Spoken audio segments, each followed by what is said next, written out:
Stop playing games with yourself. I'm Nicholas with Addiction Freedom. I hope you're doing well. I'm going to talk about something that's helping a person I'm working with right now. They're making progress because of one powerful practice that helped me and that will help other people because we're all human beings. And though we're very different, everybody's unique, our minds come from the same source and they are subject to the same laws. So, though we are unique human beings, what's happening within our minds follows the same laws. So, for example, a normal person will have about 60,000 thoughts per day. How many of these thoughts do you think are created by your own conscious will? It's not very many. It's maybe 50, 100, maybe 500. The vast majority of this 60,000 are being generated by your subconscious mind. They just come to you. You're not creating them from your own conscious will. They're being generated by your subconscious mind based on your past experiences and based on the things that you are mentally and emotionally invested in.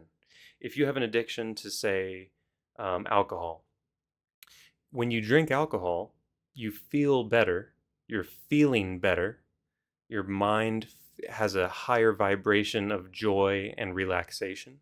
So that's mental and emotional investment because your subconscious mind doesn't know what alcohol is. It just knows that when you drink alcohol, you feel better. So if you do this long enough, you're going to find that your subconscious mind, without your conscious will being involved, your subconscious mind starts thinking about the next opportunity to drink, or your subconscious mind starts creating urges and compulsive thoughts about drinking alcohol. It's because the subconscious mind generates things based on what we are mentally and emotionally invested in and based on the things we've done in the past with repetition and focus and intention. So we have 60,000 thoughts per day. Most of them are coming from the subconscious mind, and most of those are repetitive and negative. So this is why it's so crazy being a human being, is because we've been given this gift of this beautiful mind that we have been given, but because the subconscious mind is so powerful, because we are not trained how to use it when we're growing up, like in elementary school, we're not trained how to use it. It's so powerful, it starts to hurt us and it starts to work against us. And this is why people get caught in addictions. This is why people get caught in patterns of behavior that they themselves know that they don't want to do, but that they're still stuck in. So having a new purpose in life about these compulsive thoughts is the beginning of quitting the addiction. So, having a new purpose of catching the negative thoughts. What do I mean by that? How do you catch a negative thought? How do you catch a thought in general? What this means is you're not going to play games with yourself about should you do the addiction, should you not do the addiction. You're not going to play games with yourself about negotiating in your own mind when that conversation starts about, hey, should I do the thing, should I not do the thing? All of that is playing games with yourself and it's wasting your energy and it's making life worse. So instead of doing that, you need to have a new purpose of catching the negative thoughts. The final game that you play with yourself on this path to quitting the addiction is not a game, but a purpose. The purpose of catching the negative thoughts, the purpose of responding to the negative thoughts, the purpose of taking responsibility. What do I mean by this? So here's the situation. You're going about your day, and then the compulsive urges and the addictive thoughts come to you. They come to you and you recognize it. This is the purpose part. This is the last game you will ever play. This is how you get out of an addiction. The addictive thoughts or the compulsive urges come to you. You recognize it's come to you. You say what it is and you reject it verbally. Like, for example, if you're living your life, you're trying to quit drinking alcohol or whatever the addiction might be, and you notice the urge and the addictive thought comes to you, you say what it is. You say, that's not me, that's my subconscious mind. Or you say something like, this urge is not coming from my own will, it's coming from my subconscious mind. Or you say something like, I reject this compulsive urge to do this thing. I know it's just my subconscious mind. It's not me. That's what I mean by verbal rejection, rather. So you recognize it's come to you, you say what it is, you don't fight with yourself, you moderate as best you can. Don't try to force yourself to quit the addiction. If you're doing the thing, that's fine, but just don't fight with yourself. Don't have that inner battle ruining your mental health. Let it go, live your life. Try to be in the present moment as best you can. Keep pulling your mind back to the present moment. This is the purpose I'm talking about. These 60,000 thoughts that come to you throughout the day. A lot of them, when you're dealing with an addiction, a lot of them are going to be addictive, compulsive urges and thoughts to do the addiction. Okay? Many, thousands. Let it go and live your life in the present moment. Catch these thoughts. Say, nope, that's my subconscious mind. That's not me. That's not aligned with my vision. That's not aligned with who I want to become, with how I want to live. Reject it. Don't fight with yourself. Let it go and live in the present moment and repeat that cycle. These thoughts are going to keep coming to you. These urges are going to keep coming to you, but they will lose their power and you will become free of the addiction if you continue to do this game, the final game of catching these negative thoughts and changing them and reacting to them and responding to them. The final game you play with yourself is not a game, it's a purpose. So what does this mean?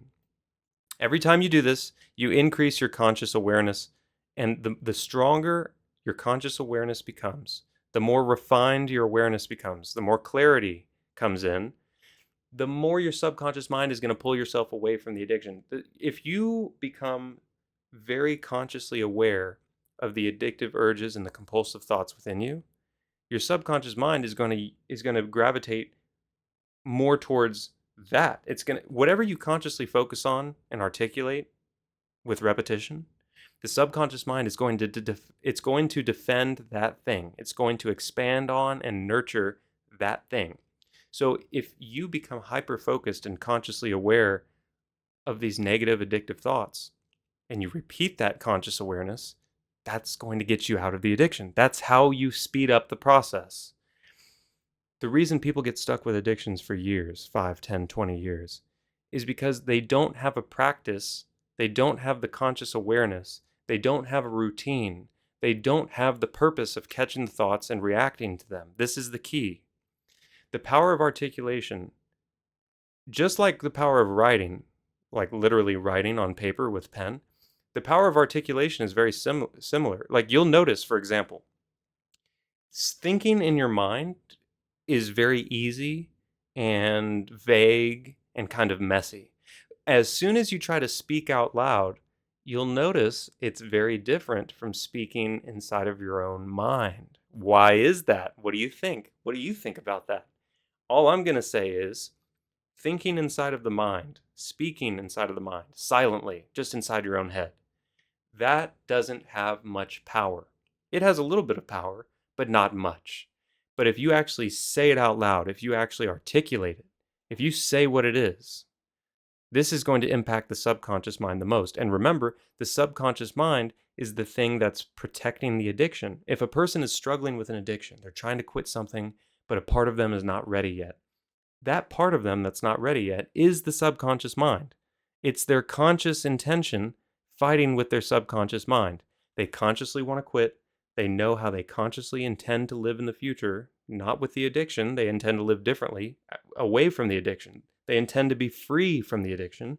But the subconscious mind doesn't know that, and it's slow to change. It takes repetition, it takes time, it takes articulation. The subconscious mind is always listening. So whether it's your friends or family or your people that you work with or what's on TV or what you're watching on your phone, the subconscious mind is taking all of it in and it's impacting the subconscious mind and it's impacting what the subconscious mind generates. These 60,000 thoughts, some of those 60,000 thoughts come from just random things that your subconscious mind hears throughout the day. The final thing to remind you of is that when you have an emotion without an action, that creates confusion. If you have the emotion you want to quit, you're frustrated with yourself, you're frustrated with the addiction, you're building some sort of negative energy within you, resentment, self-hatred, you're arguing with yourself, you're fighting with yourself. That's the emotion. Now, if you don't have an action to pair with it, that's going to create confusion and it's going to make everything worse. Whereas, if you have the emotion and you pair it with an action, this is what's going to spiral you upward and out of the addiction. It's going to get you free. It's going to speed up the process. This is how everybody gets out. They have an emotion, they pair it with some sort of action, they build momentum. What kind of action do I recommend? The action I recommend is the 533 routine. In layman terms, it just means you need to find some time every day where you can write about the reasons why you want to quit and where you can write about the way you intend to live. I've got a whole breakdown on how I did the 533 routine and how other people have learned to do it as well. You can make your own routine based on this premise, on this foundation. And then the second step is that every day you accept that you won't stop doing this routine until your subconscious mind changes and becomes focused on living free of the addiction. And the final step of the routine is reflecting, reading your past writings. It takes roughly 5 minutes a day.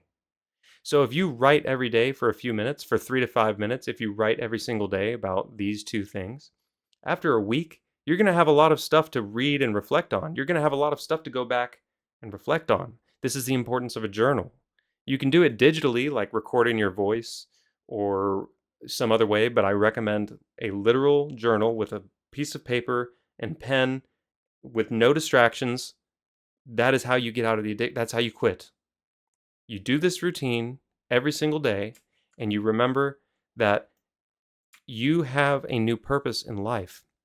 If you're going to get out of this addiction, you need to accept this new purpose. You need to take responsibility. You need to react to these negative thoughts. You need to catch them and respond to them. This is how you do it.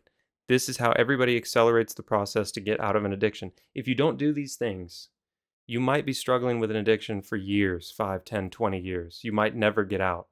But if you do these things, you can get out in months. You can free yourself way faster than you think, I promise. I'll be here to talk with you through the whole thing if you want. Leave a comment. I'll always comment back.